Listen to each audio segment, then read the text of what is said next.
Bom, pessoal, tudo bem? Então, na aula de hoje, que é a aula de número 25 aqui do capítulo 8, né?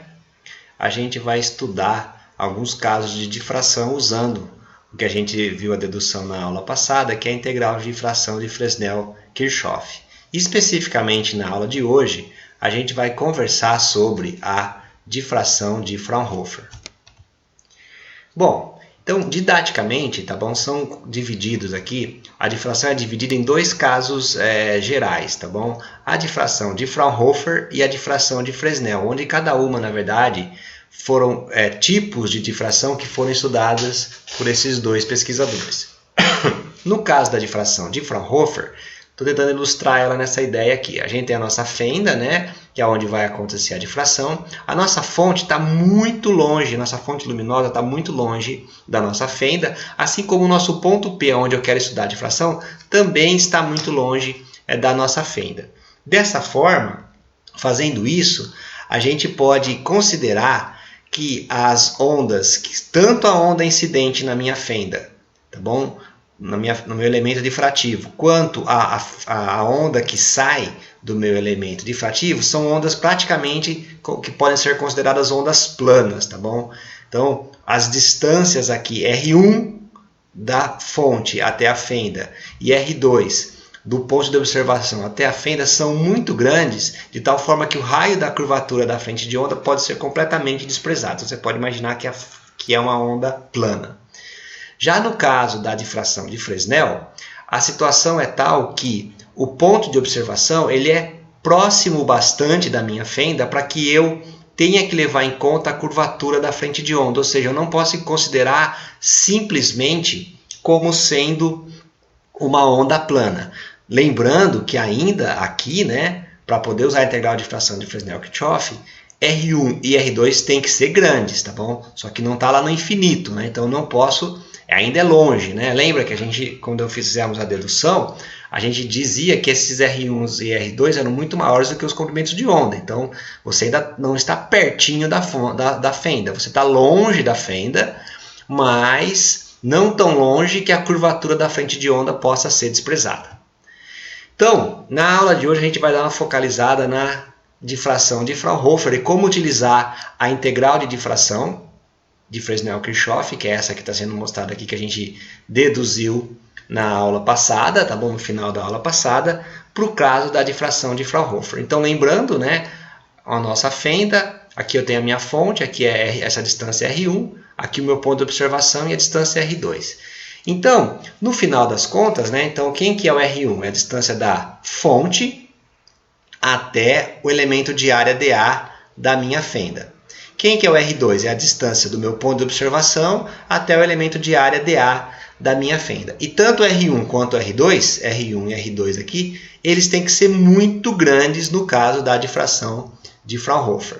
Tá bom? Ou seja, você está muito afastado da fenda. Então, como você está muito afastado da fenda, a gente vai dizer o seguinte, que os vetores aqui, R1 e R2, eles não variam muito quando você integra sobre a área A da tua íris ou da tua fenda. Tá bom? Então, você está tão longe, o R1 é tão grande que em relação ao tamanho da própria fenda, que esse R1 e esse R2 está tão afastado que eles podem ser considerados, para todos os casos, como sendo praticamente uma constante. Então, naquela nossa integração, a nossa integral de difração de Fresnel-Kirchhoff, eu vou tirar de dentro da integral esse R1 e R2, porque eu vou dizer que eles são praticamente constantes, e vou tirar também o termo de obliquidade, porque afinal ele é praticamente constante, dado que R1 e R2 são muito grandes. Então tiro isso aqui tudo para fora da integral. Então o que sobra da integral de difração nesse limite da integração de Fraunhofer é a integral na área A do E elevado a IK R1 mais R2 dA, que num primeiro momento a gente vai dizer o seguinte, que eu vou permanecer com ele na integração, porque afinal são termos oscilantes, né? Está numa função exponencial complexa, então é como se fosse um seno ou um cosseno aqui, tá bom?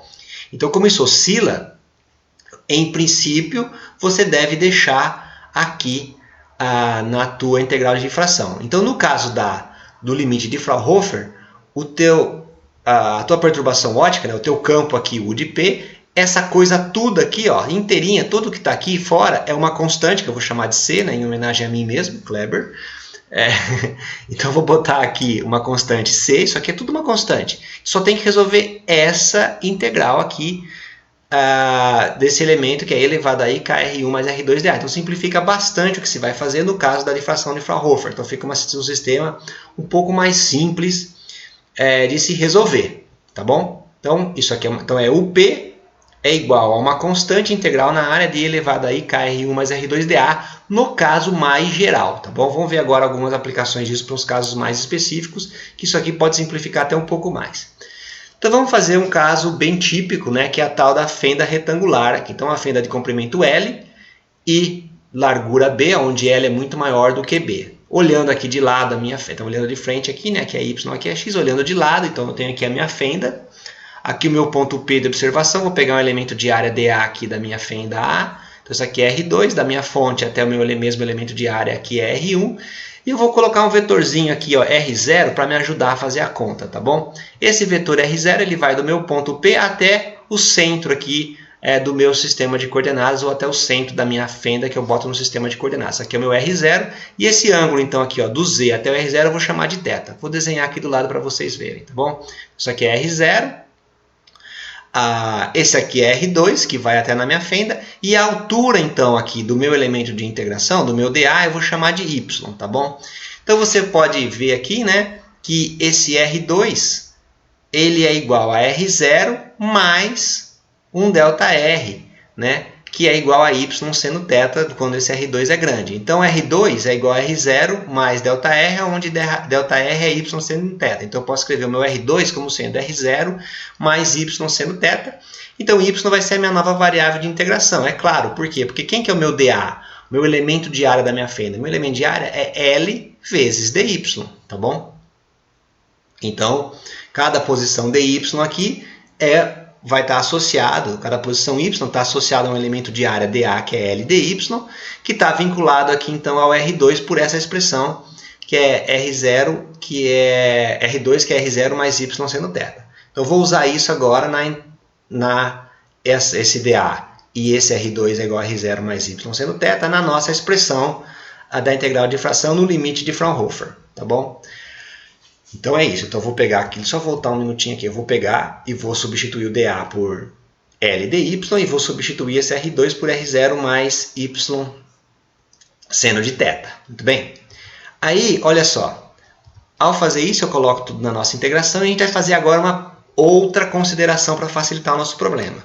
A gente vai considerar o seguinte, que o R1 é constante sobre A. Então agora eu vou dizer o seguinte, não, R1 não é aproximadamente constante, eu vou dizer que ele é perfeitamente constante.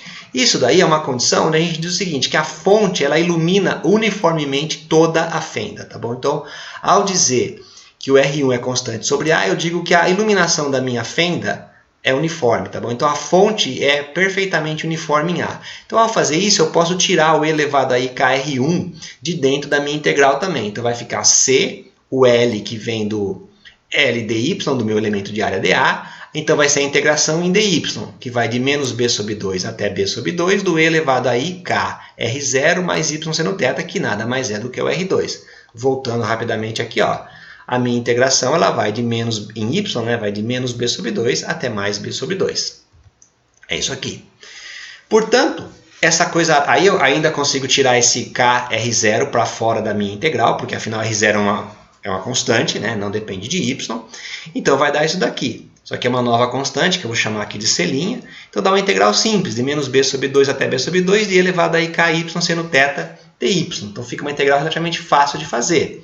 Tá bom? Essa integração, né, vai acabar dando, então, tá aquele C', dá um b aqui da nossa integração, bzinho que é o tamanho da minha fenda, vai dar um seno de kb sobre 2 seno de θ sobre kb sobre 2 seno de θ. Tá bom?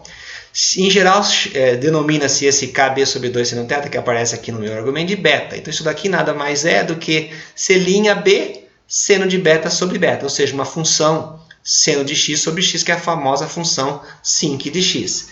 Lembrando que isso daqui representa, né, a perturbação ótica, que representaria a amplitude do campo, mas a gente quer saber a intensidade. Então, para fazer a intensidade, basta a gente quadrar a expressão anterior, aquelas constantes, eu jogo tudo aqui dentro desse zero, tal forma que a minha intensidade da luz no ponto P, difratado, vai ser igual a I0 seno ao quadrado de beta sobre beta ao quadrado, tá bom? Só voltando aqui, ó, onde o beta depende do ângulo θ, portanto, que a gente está fazendo. Essa função dá aquela famosa sinc, né, ao quadrado, seno de x sobre x ao quadrado, que dá esse tipo de função aqui, que é, como vocês talvez já tenham visto em curso de Física 4, usando uma outra abordagem mais simplista, né, quase que de ótica geométrica, e depois somando as ondinhas. Essa daqui é o perfil que se vê da difração. Então, você vê um anel central de difração com mais alta intensidade, depois dá zero, né? Então isso aqui dá tudo pegando a simetria cilíndrica, que isso daqui dá um anel central, dá um próximo anel com intensidade mais baixa e assim sucessivamente.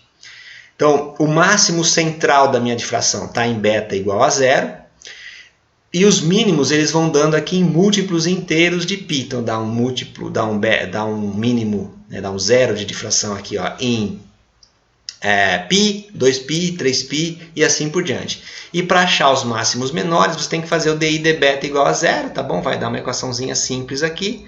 Você vai encontrar que beta cosseno de beta é igual a seno de beta, portanto, beta é igual a tangente de beta. Então, essa é a solução, você tem que achar a solução as raízes dessa equação. Então, você vai descobrir que esses máximos aqui, ó, eles vão dando nesses valores 1,43π, 2,46π, que são as raízes, tá bom? Dessa equação beta igual a tangente de beta, tá bom? E isso é exatamente o que se observa para uma difração de uma fenda retangular, né, no limite de Fraunhofer, tá bom? Exatamente o que dá. Bom, ângulo de espalhamento da luz. Uma coisa que a gente pode fazer agora, que se costuma fazer, é se falar de ângulo de espalhamento, entre aspas, ou também ângulo de difração da luz, tá bom? Isso daí, na verdade, é calculado sempre levando em consideração apenas a franja central, tá bom? O máximo central de difração.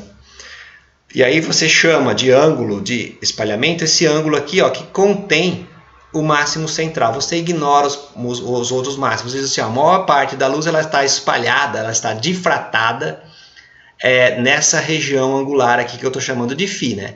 Como a gente definiu que o nosso θ era na metade aqui, então é claro que o meu θ ele é φ sobre 2. Bom, então, como a gente sabe, o primeiro mínimo aqui dá em π. Então, é só pegar aquele nosso beta e fazer ele igual a π para saber quanto que é esse valor aqui, tá bom? Então, kb sobre 2 seno de φ sobre 2 é igual a π, o que implica que o seno de φ sobre 2 vai ser igual a lambda sobre b. Lembrando que esse k é 2π sobre lambda, tá bom? Ao fazer isso, e agora, se os ângulos forem pequenos, a gente pode aproximar aquele seno de φ sobre 2 por aproximadamente φ sobre 2. Como o seno de φ sobre 2 do slide anterior era lambda sobre beta, então, isso aqui é aproximadamente igual a φ sobre 2, então isso daqui é aproximadamente igual a lambda sobre b. Então, φ sobre 2 é lambda sobre b, portanto, o meu ângulo de espalhamento φ é 2 lambda sobre b. Ou seja, quanto menor a minha fenda, quanto menor o tamanho da minha fenda, maior vai ser a difração que eu vou ter e maior vai ser o ângulo de difração que a gente tem. Ou, na verdade, o que importa é a razão, né, entre o lambda e o beta. Né? Mas para a luz visível, né, então quanto menor, por exemplo, for a espessura, a largura, melhor dizendo, da tua fenda, maior vai ser o ângulo de difração. Você vai ter uma difração maior, que é o que se observa experimentalmente. Bom, pessoal, isso aqui depois vocês podem ver lá no livro, tá bom? Se você tivesse uma fenda, ao invés de uma fenda que tem espessura B e comprimento L muito grande, fosse uma fenda meio que retangular de dimensões A e B, né, onde o A não seria muito maior do que B, o que você observa, na verdade, é que o padrão de interferência I de P ele vai ser I0 seno de beta ao quadrado, seno ao quadrado de beta sobre beta ao quadrado, que é o que a gente viu agora, só que vai ter um outro que é multiplicado, isso daqui, por seno ao quadrado de alfa sobre alfa ao quadrado, ou seja, dá sinc ao quadrado de alfa sobre sinc ao quadrado de beta.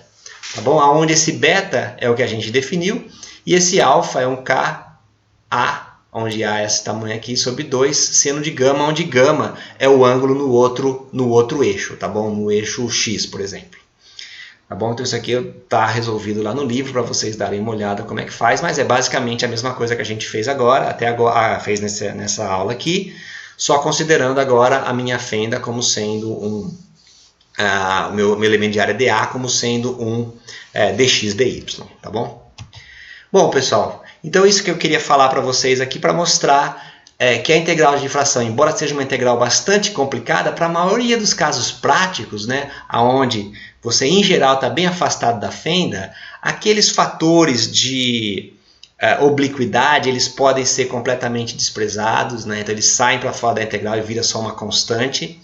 Então, que permite você entender muito bem como é que dá o padrão de intensidade. Aqueles raios R1 e R2 muitas vezes podem sair para fora da integração. Se você fizer ainda a consideração de que a iluminação da tua fenda é homogênea, você pode tirar até aquele elevado a IKR1 da integral. Então, embora seja uma integral que pareça ser bastante complicada, você, em alguns casos limites, ela fica relativamente simples. É claro que se você tivesse uma fenda que tivesse uma geometria sofisticada, que não fosse simplesmente uma coisa quadrada ou uma coisa circular que dá para fazer também, aonde dá para resolver relativamente tranquilo, se for uma coisa mais complicada, a geometria, ainda assim você consegue resolver a integral numericamente, porque também agora é uma integral que não é tão difícil assim. Bom, pessoal, então com isso eu encerro aqui a aula 25 sobre difração de Fraunhofer.